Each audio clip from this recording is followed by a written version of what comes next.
হস্তক্ষেপ করেছে, সাহায্য করছে কর্পোরেটের পক্ষের সরকার, আরএসএস নির্দেশিত আর বিজেপি পরিচালিত নরেন্দ্র মোদী অমিত শাহের সরকার। নরেন্দ্র মোদী হচ্ছে কর্পোরেটের বন্ধু, আদানি আম্বানির বন্ধু। লোকসভায় আইনসভায় সিদ্ধান্ত করে ভারতবর্ষের কৃষি ব্যবস্থাকে এই কর্পোরেটদের হাতে তুলে দেবার ভয়ঙ্কর বন্দোবস্ত করতে চলেছে এবং যার সূচনা করেছিল সেই মহামারী করোনা রোগ। সেই করোনা রোগের কালে 1920-21 সাল গোটা দেশ জুড়ে ভয়ঙ্কর করোনা রোগের মহামারী, লকডাউন, সমস্ত কিছু বন্ধ, অফিস আদালত কোর্ট কাছারি রাজ্যসভা বিধানসভা সব বন্ধ।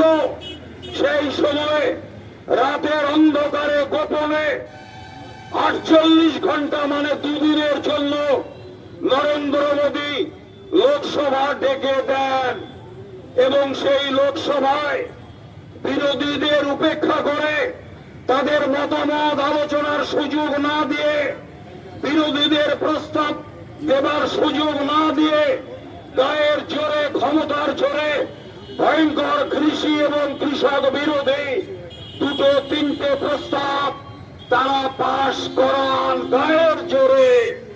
সেই করোনা কাল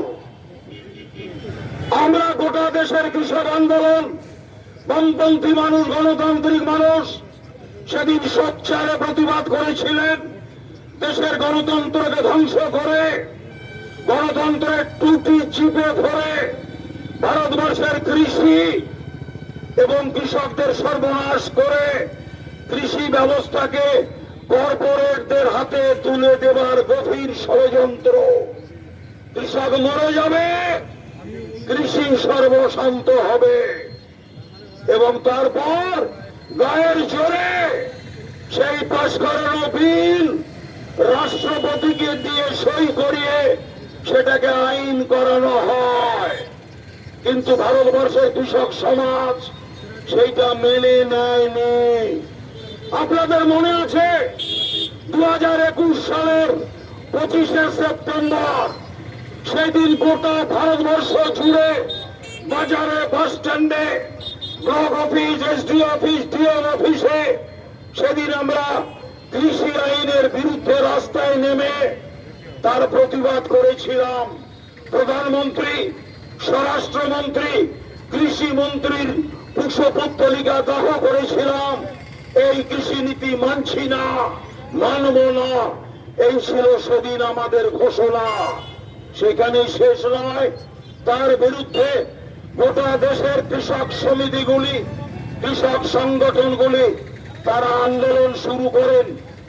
দিল্লির অনতি দূরে আন্দোলন শুরু হয়, এই কৃষক মারা সর্বনাশা কৃষি আইন বাতিল করো। 20-22টা কৃষক সমিতি নিয়ে আন্দোলন শুরু করলেও টানা 13 মাস ধরে এই কৃষি নীতির বিরুদ্ধে আন্দোলন চলে। খোলা আকাশের নিচে শীত, গ্রীষ্ম, বর্ষা উপেক্ষা করে হাজার হাজার, লাখো লাখো কৃষক সেদিন সেই আন্দোলনে সামিল হয়েছিলেন। আমাদের রাজ্যেরও বহু মানুষ তারা দিল্লির ওই 13 মাস ব্যাপী কৃষক আন্দোলনে সামিল হয়েছিলেন। এবং আপনারা শুনলে খুশি হবেন, আমাদের জেলার কৃষক আন্দোলনের প্রথম সারির অন্যতম নেতা কমরেড মানবেশ চৌধুরী, তিনিও দক্ষিণ দিনাজপুর জেলার কৃষক আন্দোলনের প্রতিনিধি হয়ে ওই সময়ে দিল্লিতে টানা 7 দিন থেকে কৃষক আন্দোলনের সঙ্গে যোগ দিয়েছিলেন। একটু পুরানো দিনের পত্রিকা গণশক্তি যদি আমরা ঘাঁটি, আমরা দেখতে পাবো মানবেশ বাবু ফিরে এসে কৃষক আন্দোলনের সেদিনের তার জীবনের প্রত্যক্ষ অভিজ্ঞতা গণশক্তির পাতায় তিনি উল্লেখ করেছিলেন। ইতিহাসবিদ যারা, তারা বলছেন এইরকম দীর্ঘস্থায়ী কৃষক আন্দোলন ভারতবর্ষ কেন গোটা পৃথিবীর ইতিহাসে হয়নি। সেই আন্দোলন সংগঠিত করতে গিয়ে 728 জন কৃষক রমণী তারা শহীদের মৃত্যুবরণ করেছিলেন। দীর্ঘস্থায়ী ঐক্যবদ্ধ কৃষক আন্দোলন।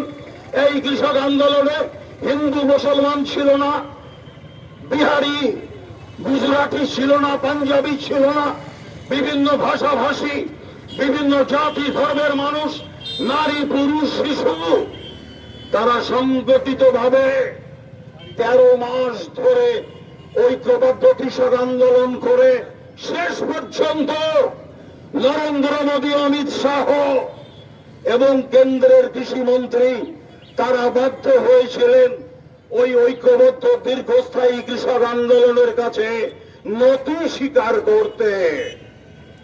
আন্দোলনের যারা নেতা, তার অন্যতম নেতা ছিলেন আমাদের AIKS এর সর্বভারতীয় নেতা কমরেড হান্নান মোল্লা। সেই সমস্ত নেতাদের ডেকে নিয়ে কেন্দ্রীয় সরকার একটা চুক্তি করেন, আমরা এই আইন বাতিল করব। কৃষক ফসলের লাভজনক দাম পাবে। যে 728 জন কৃষক মারা গেছে তাদের ক্ষতিপূরণ দিতে হবে, দেওয়া হবে। যে কৃষকদের বিরুদ্ধে জামিন অযোগ্য ধারায় মিথ্যা মামলা করা হয়েছে সেই মামলা প্রত্যাহার হবে, ইত্যাদি দাবিগুলি সেদিন মেনে নিয়েছিল বিজেপি পরিচালিত নরেন্দ্র মোদীর নেতৃত্বে বিজেপি সরকার। তারপর অনেকগুলো দিন, অনেকগুলো বছর অতিবাহিত হয়েছে, এই দাবি মানেনি। সেই কারণে জুলাই মাসের 6 তারিখ দিল্লিতে সংযুক্ত কিষাণ মোর্চা, ওই যে 500 কৃষক একত্রিত হয়ে আন্দোলন করেছিল, সেটাই ছিল উৎসাহ, সেটাই ছিল প্রেরণা, সেটাই ছিল জীবনের অভিজ্ঞতা। সবাই মিলে জোর ধরে যদি লড়াই করা যায় তাহলে সৈন্য শক্তি পরাজিত হয়, রাষ্ট্র শক্তি পরাজিত হয়। এই বুকে বল নিয়ে ওই আন্দোলন থেকে নতুন একটা শক্তির জন্ম নেয়, তার নাম সংযুক্ত কিষাণ মোর্চা। যারা সেদিন লড়াই করেছিল তাদের সবাইকে নিয়ে সংযুক্ত কিষাণ মোর্চা, তারও একটা কমিটি হয়েছে। সেই সংযুক্ত কিষাণ মোর্চার এখন যুগ্ম আহ্বায়ক কমরেড হান্নান মোল্লা, যিনি সর্বভারতীয় কৃষক নেতা।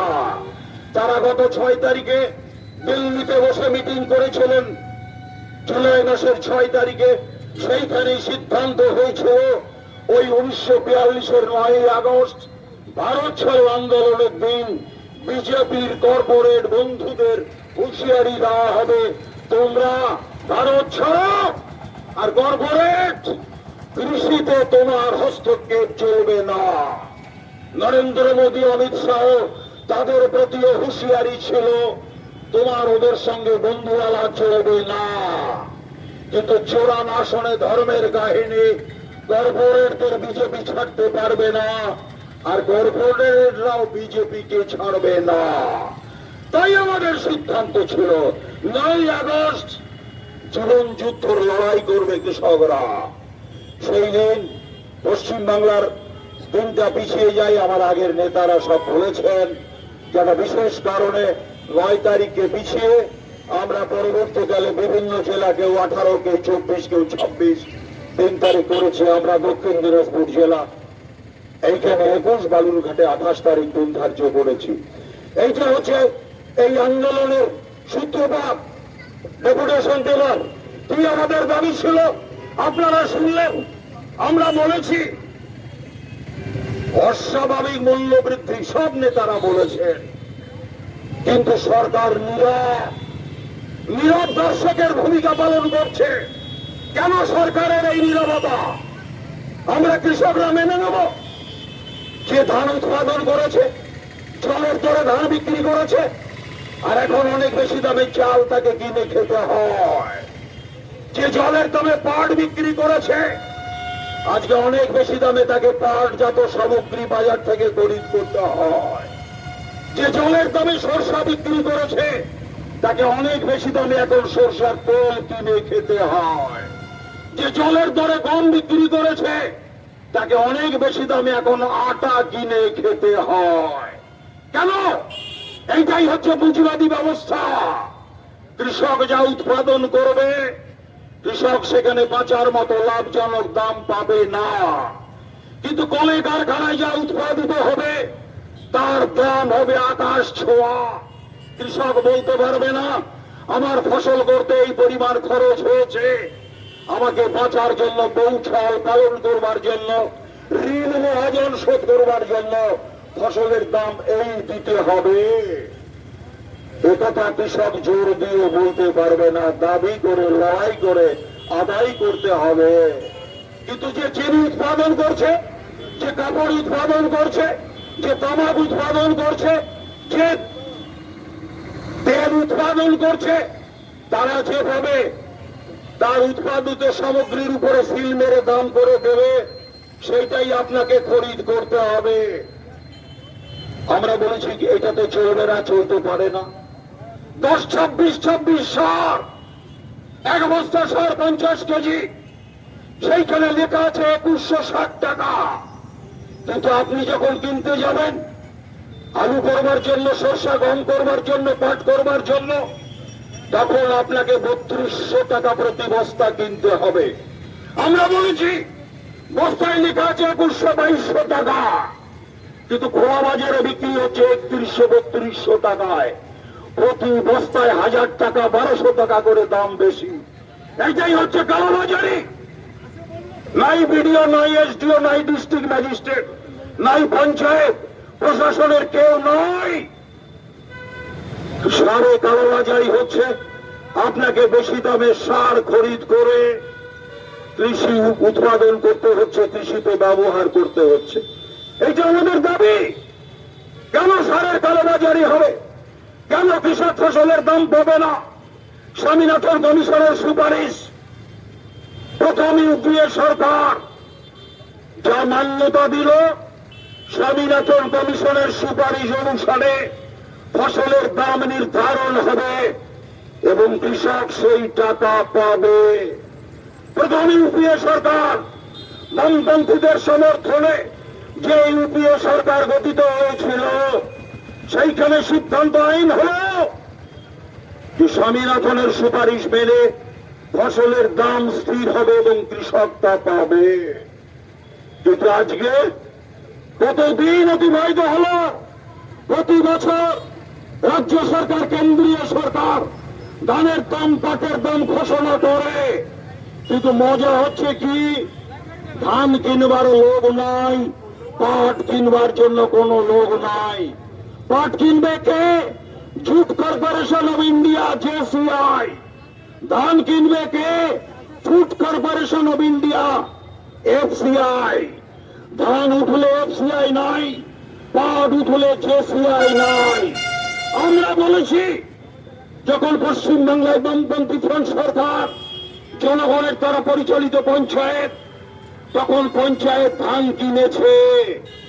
কিন্তু আজকে পঞ্চায়েত ব্যবস্থায় হাগর কুমিরদের পেটের মধ্যে চলে গেছে। সেই পুরানো গর্বের পঞ্চায়েত আজকে পশ্চিমবাংলায় 13-14 বছর ধরে নাই। তাই পঞ্চায়েতে ধান কেনারও কোনো বিধি বন্দোবস্ত নাই।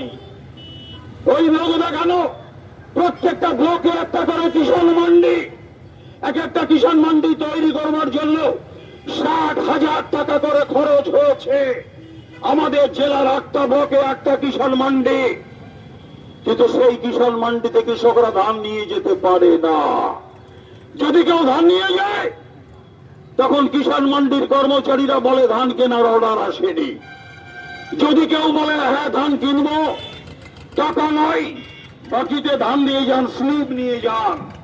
যদি কেউ বাকিতে ধানটা দিয়েছে সেই স্লিপটা নিয়ে টাকার জন্য তাকে 2 দিন, 4 দিন, 5 দিন, 7 দিন ধরে ব্যাংকে ঘুরতে হয়েছে, বাকিতে ধান বিক্রি করে দাম পায়নি।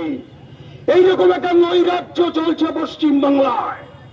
মমতা ব্যানার্জির শাসন নৈরাজ্যের শাসন, আর মাথার উপরে নরেন্দ্র মোদীর শাসন, নৈরাজ্যের শাসন দেশ জুড়ে চলছে।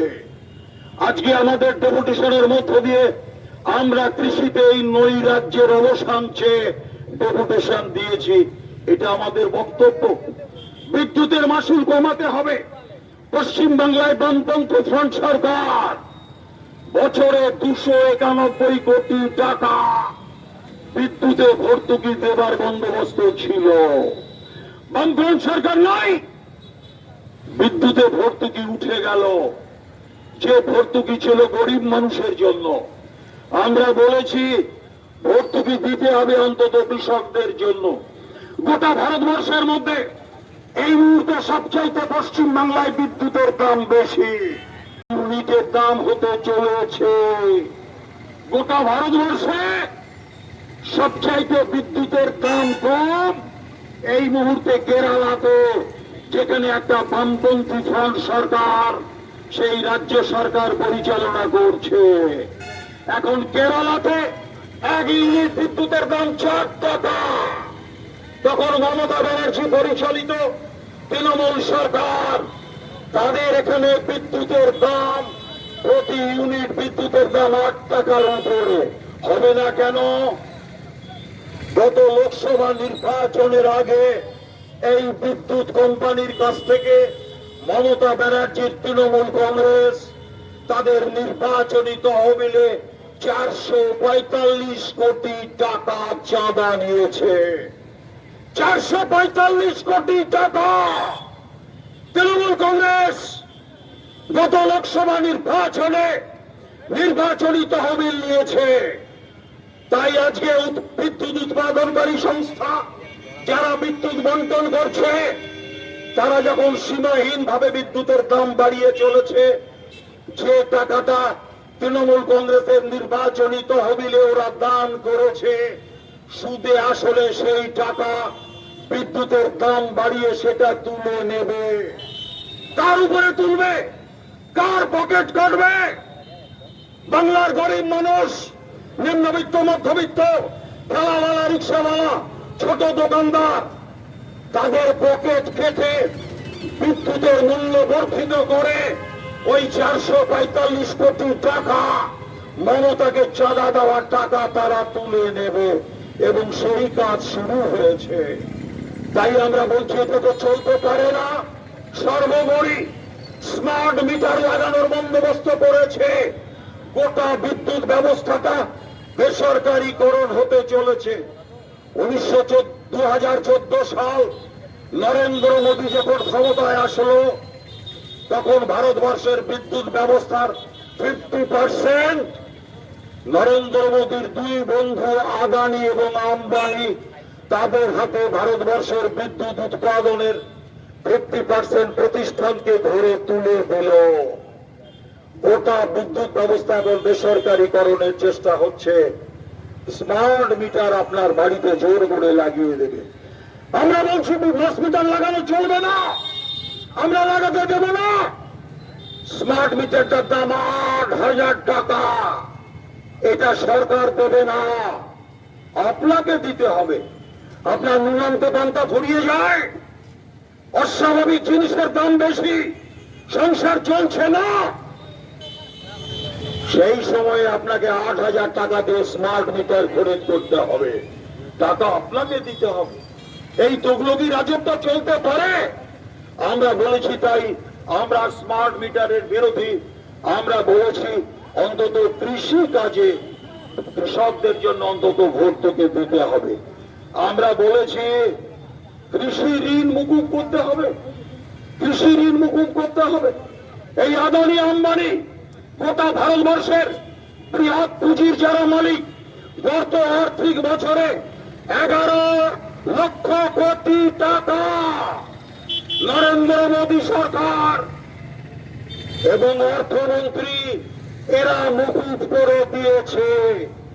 আমরা কৃষকরা বিনীতভাবে বলতে চাই, যদি হাজার হাজার কোটি টাকা আমার দেশের বৃহৎ শিল্পপতি, পুঁজিপতি তাদের জন্য মুকুব করে দেওয়া হয়, যারা ঋণ নিয়েছে তাদের ঋণ যদি মুকুব করে দেওয়া হয়, তাহলে আমার দেশের গরিব কৃষক 10-20-50 হাজার টাকা ধান গম সরষা কামাই করবার জন্য যারা কৃষি ঋণ করেছে, তাদের কেন ঋণ মুকুব করা হবে না? হাজার হাজার কোটি টাকা বড় লোকেরা যদি মুকুব পায়, তাহলে আমার দেশের গরিব কৃষক কেন ঋণ মুকুব পাবে না? তাই আমরা বলেছি কৃষকের কৃষি ঋণ মুকুব করতে হবে, আর সহজ শর্তে কৃষককে ঋণ দিতে হবে। আর আমরা কি বলেছি, এই যে কৃষিতে যখন আপনি লোন নিচ্ছেন, 5,000 নেন আর 50,000 টাকা নেন, তখন আপনার কাছ থেকে ফসল বীমা বাবদ একটা মোটা টাকা ব্যাংক কেটে নিচ্ছে। কিন্তু তারপর খরা হলো, ফসলের ক্ষতি হয়েছে, বন্যা হলো, ফসলের ক্ষতি হয়েছে, পোকায় পাট মরে গেল, অন্য যে কোনো প্রাকৃতিক বিপর্যয়ে ফসলের ক্ষতি হলো, কিন্তু সরকার বা ব্যাংক আপনাকে ফসল বীমার টাকা একটা পয়সাও দেবে না। কিন্তু আপনার কাছ থেকে ঋণ নেওয়ার সময় ফসল বীমা বাবদ টাকা কেটে নিল। এটাও একটা সরকারের কৃষকের পকেট থেকে হাজার হাজার কোটি টাকা ঋণ, হাজার হাজার কোটি টাকা কামাইয়ের একটা বন্দোবস্ত। ফসল বীমার নামে কামাই করছে, কিন্তু কৃষকের ফসল ক্ষতি হলে 5 টাকা ফসল বীমা দেবার কোনো বন্দোবস্ত নাই। এটাও আমাদের আজকের দাবির মধ্যে আছে। ফসল বীমা দিতে হবে, কৃষকের ঋণ মুকুব করতে হবে। তোমরা বড় লোকের ঋণ মুকুব করবে, গরিব কৃষকের ঋণ মুকুব করবে না, তা তো চলতে পারে না। আমার দেশের 75-80% মানুষ গ্রামে বাস করে, কৃষি এবং তারা কৃষক, কৃষির উপরে তাদের জীবন নির্বাহ করে। তারা যদি মরে যায়, তারা যদি দুর্বল হয়ে যায়, কৃষি যদি মুখ থুবড়ে পড়ে, কে বাঁচাবে ভারতবর্ষকে? তাই ভারতবর্ষকে বাঁচাতে হলে কৃষককে বাঁচাতে হবে, কৃষিকে বাঁচাতে হবে, কৃষককে সুযোগ সুবিধা দিতে হবে। এটাও আজকে আমাদের ডেপুটেশনের অন্যতম দাবি। আমাদের দাবি বিএলআর অফিস, এটা একটা দুর্নীতি রাখা, বিএলআর অফিস একটা দুর্নীতি রাখা। এখানে জমির মিউটেশন হচ্ছে যথেচ্ছ ভাবে, হাজার হাজার টাকার বিনিময়ে বেশ জমি রায়ত করে ঘোষণা করে দেওয়া হচ্ছে। এখানে রামের জমি শ্যামের নামে বিক্রি হচ্ছে টাকার বিনিময়ে। বিএলআর অফিস এখন বাস্তু ঘুঘুর আখড়ায় পরিণত হয়েছে। হাজার হাজার টাকা ঘুষের বিনিময়ে বিএলআর অফিসে কারবার চলছে। আমরা প্রশাসনকে বলতে চেয়েছি, বিএলআর অফিসটাকে দেখুন, কারণ বিএলআর অফিসের সঙ্গেই প্রত্যক্ষভাবে গ্রামের কৃষকের সম্পর্ক জড়িয়ে আছে। যে কৃষকের ভেষ জমির পর্চা আছে, যে পাট্টা আছে, যে কৃষকের বর্গা জমির বর্গা পর্চা আছে, সেই কৃষকের অফিস হচ্ছে বিএলআর অফিস। আর এই মুহূর্তে তৃণমূলের শাসনে সমস্ত জায়গায় দুর্নীতি, বিএলআর অফিসেও চলছে ব্যাপক দুর্নীতি। তাই আমরা বলেছি এই দুর্নীতি রোধ করতে হবে, এটা চলতে পারে না। এইভাবে আমরা দাবি দাওয়াগুলি করেছি, আপনারা শুনলেন। আমাদের আরেকটা গুরুত্বপূর্ণ দাবি, মাঠের কাজ প্রায় শেষ। আমরা বলেছি 100 দিন নয়, 200 দিনের কাজ চালু করো। গত 2 বছর 2.5 বছর ধরে হাজার হাজার লাখো লাখো কৃষক গ্রামের যারা কাজ করে 2 বছর ধরে মজুরি পায়নি। আমরা বলেছি কাজের শেষে 1 সপ্তাহ বাদে মজুরি দিতে হবে। আর এখন 261 টাকা মজুরি নয়, এখন 600 টাকা এক ম্যান্ডেজ, একটা শ্রমের দাম দিতে হবে। আর 100 দিন নয়, 200 দিনের কাজের ব্যবস্থা করতে হবে। আপনারা জানেন কি পরিমাণ 100 দিনের কাজের টাকা চুরি হয়েছে? 700 কোটি টাকা, 700 কোটি টাকা। ভেদমজুরের টাকা, শ্রমের টাকা চুরি করেছে তৃণমূলের নেতারা। পঞ্চায়েতের প্রধান থেকে শুরু করে এলাকার ছোট বড় মাঝারি তৃণমূলের নেতা এবং অনেক প্রশাসনের নেতা, বিডিও অফিস থেকে ডিএম অফিস পর্যন্ত অনেকে প্রশাসনের এই দুর্নীতির সঙ্গে জড়িয়ে একদম কলকাতার কালীঘাট পর্যন্ত এই দুর্নীতির ভাগ পেয়েছে। দিল্লি থেকে 5 বার 6 বার অফিসাররা আসলো, তদন্তে প্রমাণ হলো দুর্নীতি হয়েছে। 700 কোটি টাকার হদিশ নাই। আমরা বামপন্থী কৃষকরা বলেছি, কেন্দ্রীয় সরকার, গ্রাম উন্নয়ন দপ্তর এই চোরগুলির বিরুদ্ধে এফআইআর করো, একটা চোর প্রধানকে ধরো, একটা চোর তৃণমূল নেতাকে ধরো। কোন বিডিওর যদি চুরিতে সম্মতি থাকে তাহলে বিডিওকেও গ্রেফতার করতে হবে। না, 3 বছর অতিবাহিত হয়ে গেল, একটা চোরের লোন কেন্দ্রীয় সরকার স্পর্শ করেনি, আর বহাল তবিয়তে চুরি করে পার পেয়ে গেল রাজ্যের তৃণমূল সরকার। আমরা আজকেও ডেপুটেশনে এই প্রশ্নটা তুলেছি, 100 দিনের কাজ চালু করো।